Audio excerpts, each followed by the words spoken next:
So this whole program, when we started, we did for yoga therapy, and yoga therapy is focused on Panchakosha therapy, and that principles I have defined. I have previous recording. I'll share it again, but very briefly. From Taittiriya Upanishad, the Panchakosha, how the Upanishads describe. And on each kosha, on each level of existence, we plan and take the therapeutics techniques to integrate to heal the whole self. Now, yoga therapy is a system of whole care. Whole care that I'm not just the body, I'm not just the mind, but I am the combination of mind, my energies, my body, my intellect, my cultures, my society, my upbringing, everything counts in my therapy. So this is all together, because this all together makes a difference, the person I am, the way I behave, the way I think, and the way I act. Now, this is very much known in our medical settings. Now we're starting to understand culturally responsive techniques or therapies. We do recognize now trauma-informed therapies, and these are the integral part of therapies which we encourage now to incorporate, especially when we are dealing with chronic illnesses, long-term illnesses. The reason a lot of time when we do things or we don't do things in a very particular way, that's because we have a cultural, very specific cultural values. Now, if I tell you self-care, self-management, we don't have that concept so prominent, because what we have the concept, look after everybody, elders in the house, children in the house. This is your responsibility. Keep them, everybody together. I come last because I'm responsible for taking care of the family. So as part of the cultures, this is passed on. You think about yourself at the very last. So the self-care, self-management, everything goes out of the window. We cannot think about that. Very also, when it comes to the trauma, when it comes, cultures play a very important role. So when it comes to significant traumas like abuse, violence, or domestic abuse, if I particularly specifically specify. Now, in these situations, we keep mum. We don't discuss, we don't share, we don't go out. So very much cultural, the factors play an important role here, that we don't seek help. So we don't seek help in many other issues also where there is a shame and stigma involved, like mental health. Very much cultural factors does play an important role. And when there is a trauma in our life, again, the cultures, the surrounding, the family, the traditions we carrying, that also play an important role. Now, in my family, no matter what happens, you keep smiling, you keep working. Nobody must know that what you're going through. So no matter how difficult the situation is, you still have to put a smile, you still have to look good, and you still carry on. But at the end, this is human mind. It will collapse. It cannot bear the pain after a certain extent. But then the guilt comes in, because now I'm breaking a tradition which was given to me and I'm not following it. I have spoken, I broke down, I'm weak, I'm not making up to the standards. Now that guilt is more overburdening than the actual trauma as well. This is a complex trauma then. We actually carry most of the time complex trauma, which is add-on factors. And these add-on factors then triggers our mental health, emotional health significantly, and that push down to the physical health tremendously. So all the clinical condition goes uncontrolled on the spike. And nowhere GP or any consultant can relate to all of this because we don't speak. Now, I'm not saying none of us do, but most of the time, this is very common factors we do see. So patient walks in, when I used to do walk-in clinics, patient walks in often with chronic pain. And we know the chronic pain is just not pain in the body. A lot of time, there's a psychological pain as well, trauma as well, long history of something. And then, but they don't speak because that happened in long back. I got over it, but your body is still carrying the pain. So something you must talk. We cannot do anything. But then we specifically, when I say we specifically, as I'm talking as a community, so we Asian, a lot of times, also think about, is she from this caste, this community? If I talk to her, these words will go to my community, my family. All these connections, we think twice before speaking to even a person. We would also prefer speaking to somebody who does not even belong to our race or religion or community, because then we find it easy to talk because we don't have to worry about worldwide travel. So all of this is very specific of our fear, stigma, and shame. This is as add-on factor contribute to our illnesses. They are silent factors. And this is what today I'm going to talk about in Vijnanamaya Kosha, because intellectual self is not just about intellect or your intelligence. It has nothing to do with your intelligence. I'm a super intelligent woman by degree, by understanding, by experience.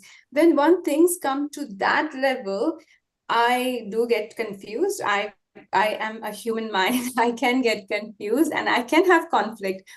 The supreme intelligent mind and very experienced, we are talking about Arjuna nowadays, there's no better warrior than him in the history. Yet he collapsed and he said, I'm not going to find. He's full of vishad, he's full of depression.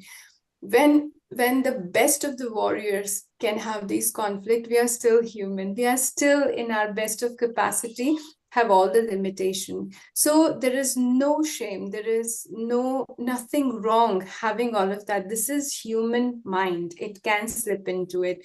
Now, what is Vijnana then? Where does it come to the play?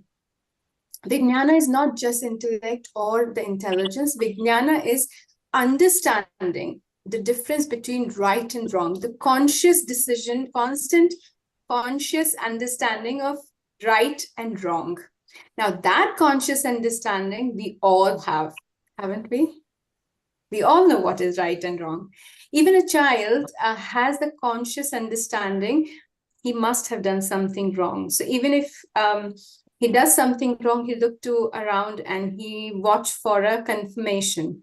So that is a very conscious, unspoken understanding we all carry. And of course, that upbringing, our nurturing, everything counts, that we get this reassurance. Stealing is bad, lying is bad, hurting someone is bad. We cannot slap people around. We cannot push them. We cannot hurt them, not by our words as well. All this right and wrong, we all understand, because as human consciousness, we do understand right and wrong. In that right and wrong, when there is a confusion, that rises the conflict. When the conflict rises, when there is a confusion between understanding right and wrong, acting upon the righteousness, this conflict does trigger the disturbance in the mind. And that's where the psychosomatic illnesses come into the play. There, if I talk about Yoga Vashisht, Adi come into the play. The mental disturbance starts to arise. That mental disturbance then starts the stress response, body triggers, and all the symptoms we know start to take off. So if we want to reverse the cycle, of course, we need to manage on the body, prana, and mind. But it's same like you want to manage your diabetes, but you want to keep eating gulab jamun. That's not going to work. So if you're still dealing with a conflict, you continue to struggle between taking a stand of right and wrong, you're still confused, then Adi is going to keep on coming. The mental agitation, disturbance will keep on popping up because you have a situation now and you're not doing either way. So the mind gets the stress response. It takes the alert sign. There is a stress, there is a risk, there is a worry which takes over.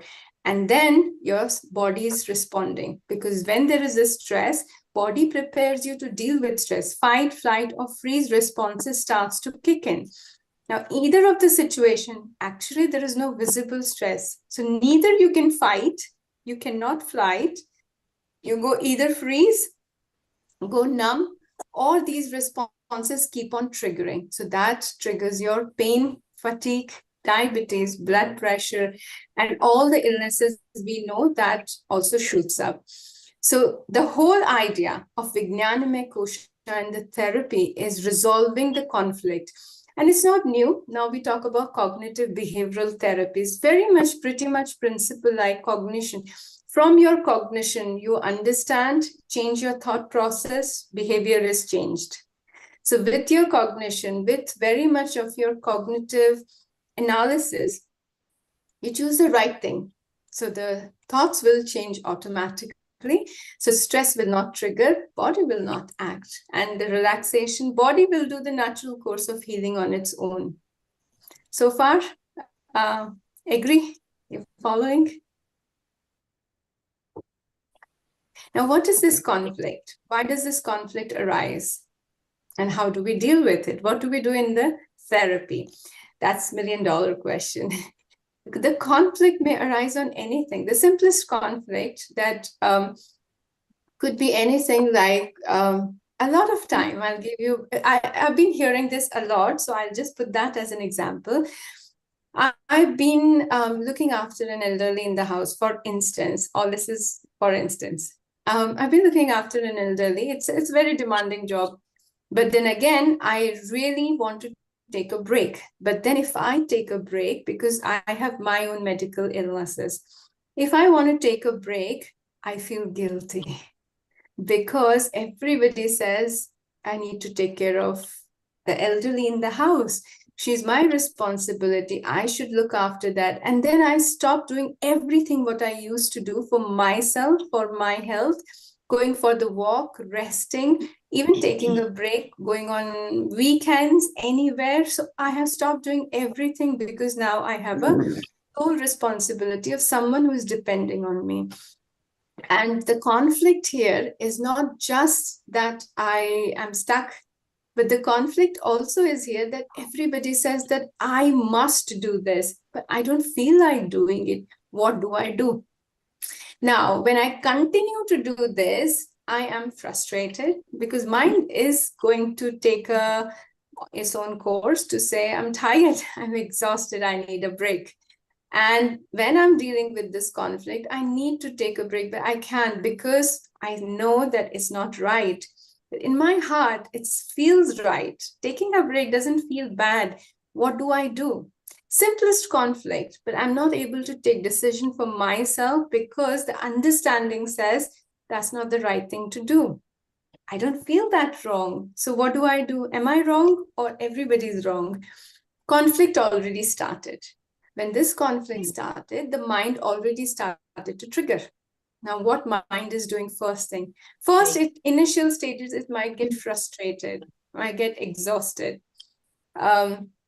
mood fluctuation. But if it carries on doing it, I carry on carrying this conflict, the next thing I know that I will start to develop anger. Yeah. And this anger will kick on then constant stress, worry, because then I'm adding on with this anger because I never used to be angry. I shouldn't be angry. Then I'm adding on my guilt factor on it. When I'm adding a guilt factor on it, I'm feeling bad about myself. Depression-like symptoms kicking in. Now, combination of all this mental agitation is going to come to the body. So I'm not eating well.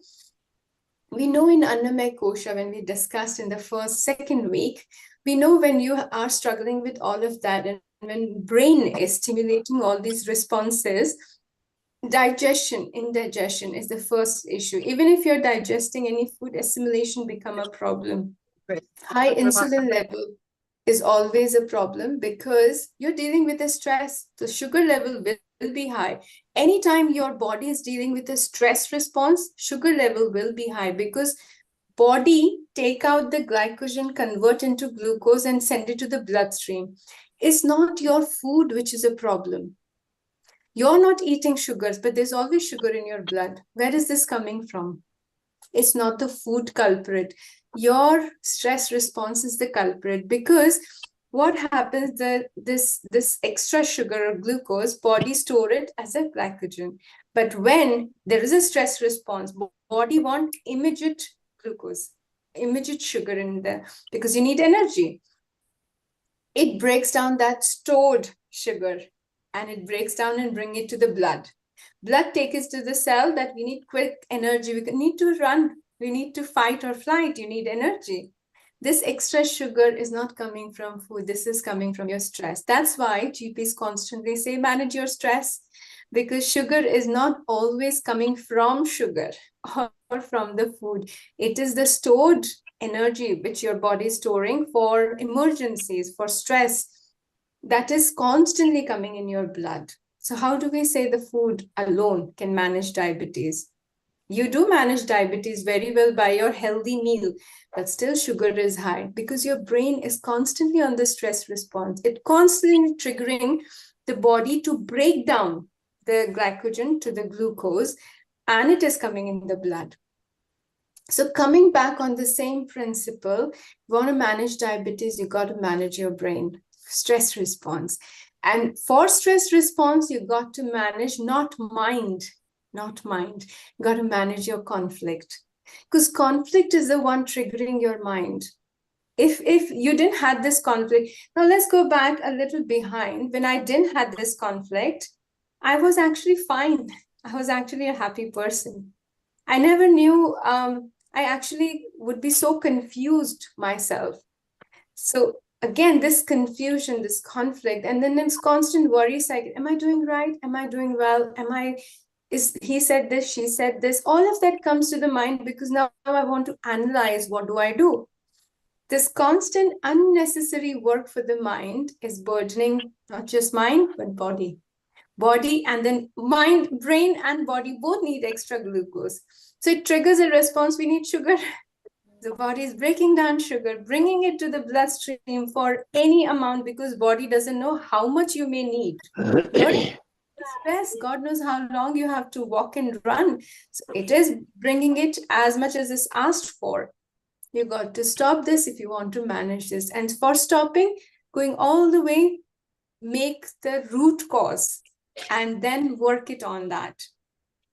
Again, just taking a little pause to say everybody's following. Yeah.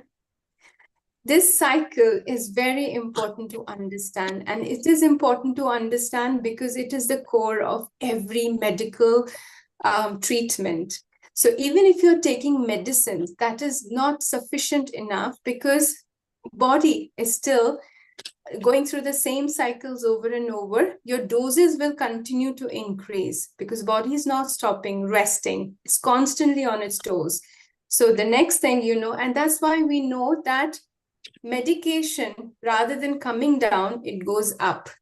People keep on increasing the doses because they cannot manage the health condition on their own. We are not sure how to manage. I'm not blaming anybody, it's your fault, but we don't know how and where to start. Nobody really does talk in the GP surgery or in consultant surgery that they say stress management, but how do I manage my stress? Now that's a tool and technique. No matter how much we learn, we got to understand what is triggering my stress. And if it's a conflict, how do I resolve? We'll come back on that. But then making on the medication history, if you're not managing one correctly, the next thing we know, another illness is adding on. So diabetes is a start. We know blood pressure joins hand very soon, or vice versa. They go hand in hand. Next thing we know, the heart condition popping up. Stroke or renal condition just comes to any time, because one after one, every system is failing to cope, because every system is affected. Every system is struggling. And all this is because mind is constantly sending a message that we got to deal with this stress, and there is no way body can deal with this stress. But brain is sending messages. Brain is asking to run, fight, or flight. And there is no way you can fight or flight physically. So the only way out is we got to reverse this cycle. Now, the method of reversing, when we talk about reversals, in Vijnanamay Kosha, when we talk about with our cognition, with our intellect, with our understanding, we reverse the mind and the cycle. The common method, as I said, in the Western conventional methods, we do CBT, we do refer commonly. Now we also say mindful-based cognitive behavioral therapy. We have acceptance and commitment therapies where you actually, focus your mind and you commit to your own whatever the goal you have set up for your recovery, for your well-being. Now, when I come to the traditional concept as yoga therapy, we are talking here, we do work with Vedic counseling. Now, the principle of Vedic counseling, that it connects you to the Vedic principle. Now, Vedas is just the knowledge. It is not a traditional religion or a faith.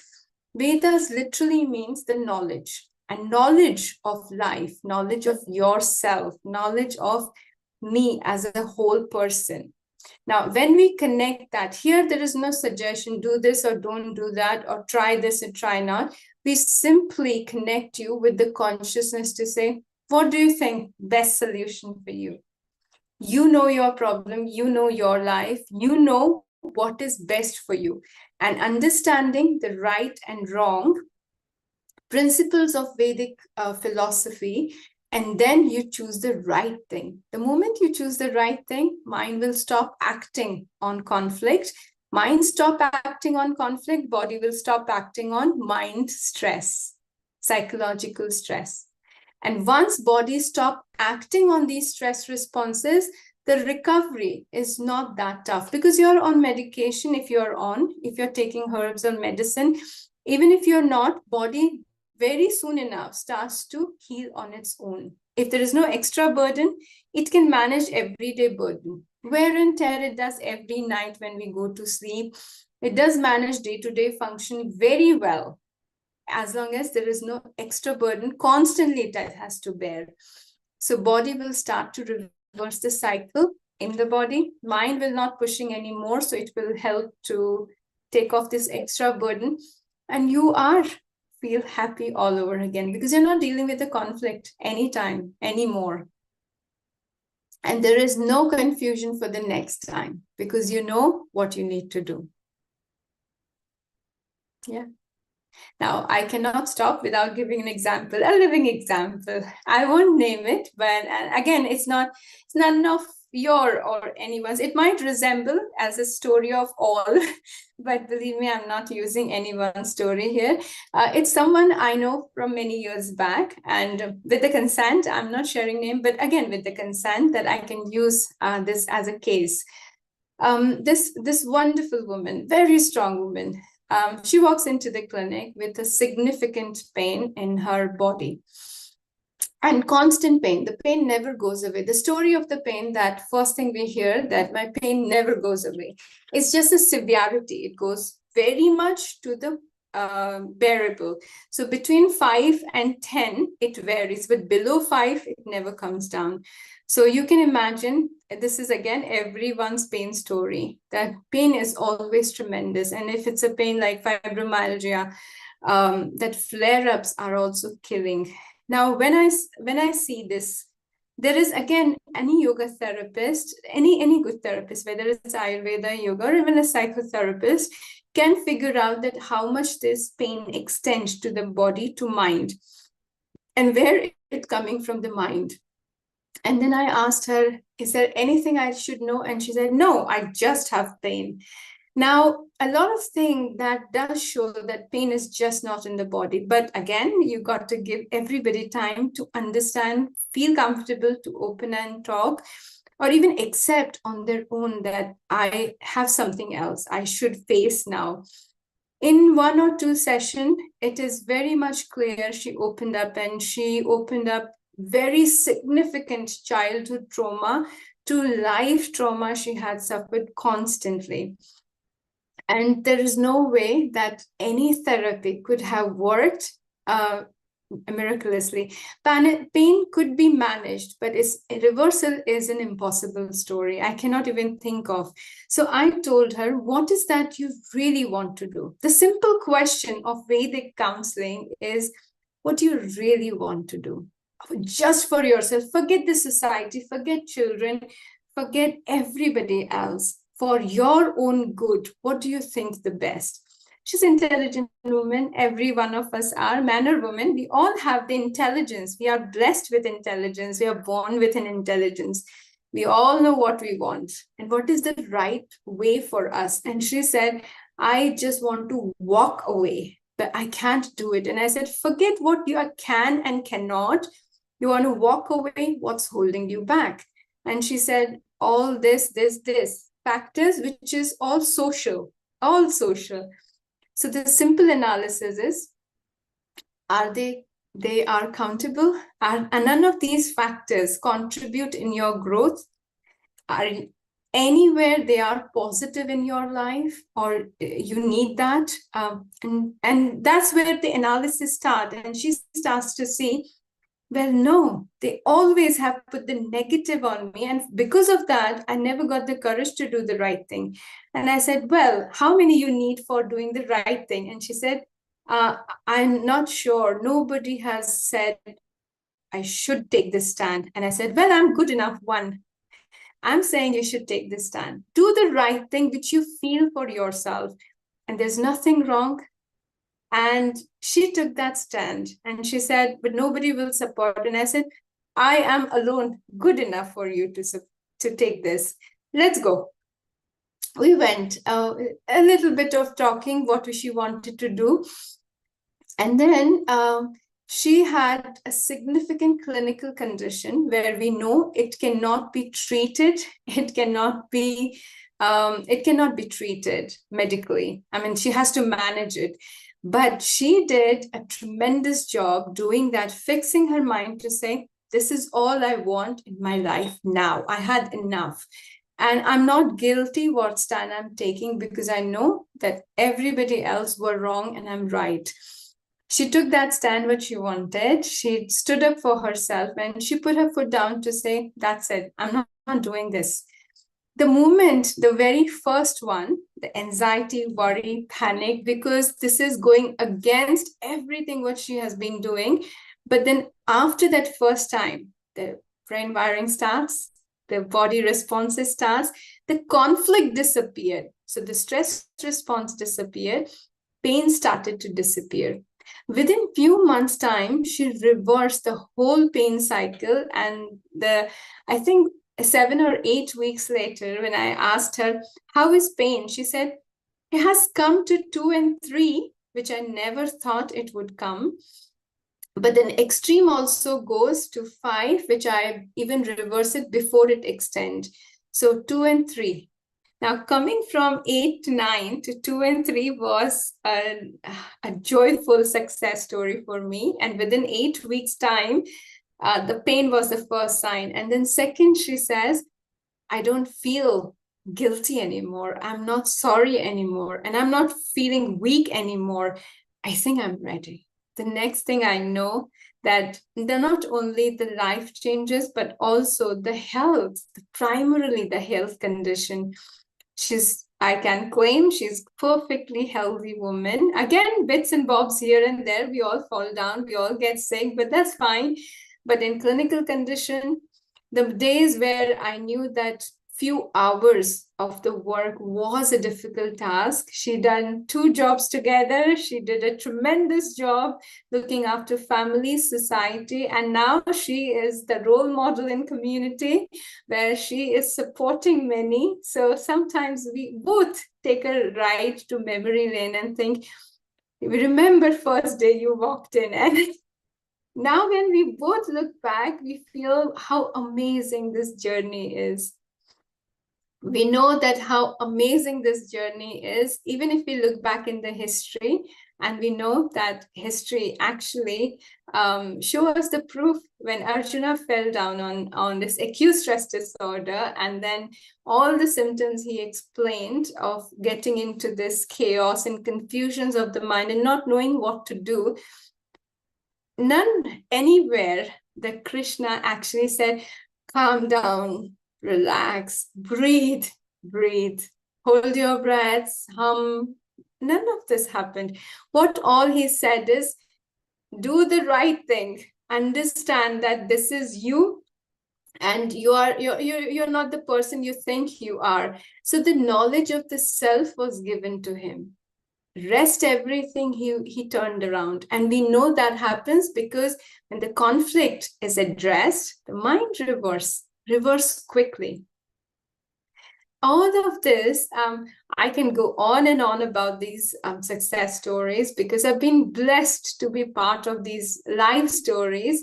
And the only thing I did, and I did witness, is that you just have to remind sometimes you matters. You do the right thing. Not for everybody. For everybody, you of course have done the right thing, but you forgot to do the right thing for you. You forgot to listen to yourself. Now, time to listen to yourself. Yeah. And that's the right thing to do. Self-care comes first. Once the conflict is addressed, no matter how big or difficult the conflict is, the clear definition of conflict management is do the right thing. And we all know what is the right thing.